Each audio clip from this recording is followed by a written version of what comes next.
लाड़काने वेझो फतेहपुर लॻ क़ाइम दरगाह सैयद मियां लाल जो 42 उर्स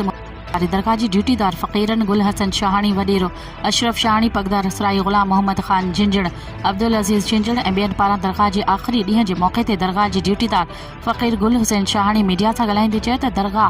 मियां लाल जो उर्स मुबारक हर साल जीअं हिन साल बि निहायती अक़ीदत ऐं एतिराम सां मल्हायो वियो। हिते दरगाह जी इंतिज़ामिया तरफ़ां सूफ़ियाणी राग वी राग जी महफ़िल समेत सिंध जे सक़ाफ़ती रांदि मलह मलाखड़ो ऐं शेयरनि खे तफ़रीह मुहैया करण लाइ मुख़्तलिफ़ क़िस्मनि जा इलेक्ट्रिकल झूला मौत जो खूह ऐं मिठाइनि जा स्टॉल पिणु सजाया विया जॾहिं त मेले जे आख़िरी ॾींहं जी पुॼाणी थी।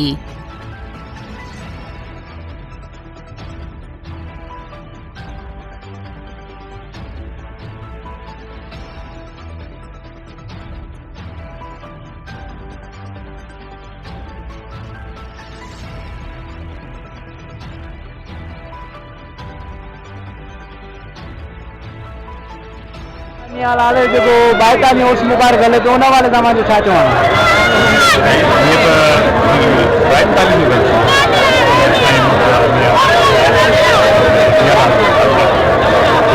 हर साल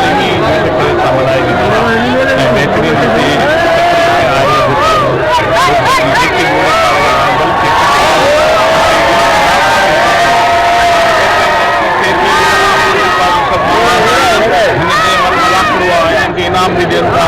मल्हाइनि था जीअं असांजी मिठाई आहे चोरी लहनि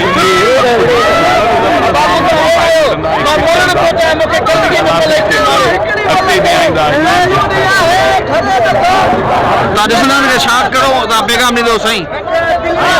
साईं ही पैगाम आहे खां पोइ अहिड़ा मेला हरनि थींदा रहे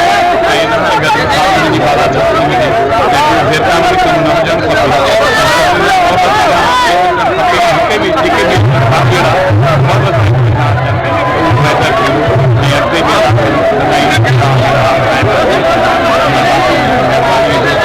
जिन कराइनि था उन्हनि खे साबित जेको हेॾो सावरनि सां कराए माण्हुनि जी ज़िंदगी कराइनि था या जी सेवा छा चवण आहे मेले जे हवाले सां मेलो असांजो 42 सालनि खां वठी जेको बि गुज़रियो आहे हे जेको बि अवाम ॾिसो था असांजो मुख़्तलिफ़ इलाइक़नि में असांजा ॻोठ 6-7 ॻोठ आहिनि 42 सालनि खां वठी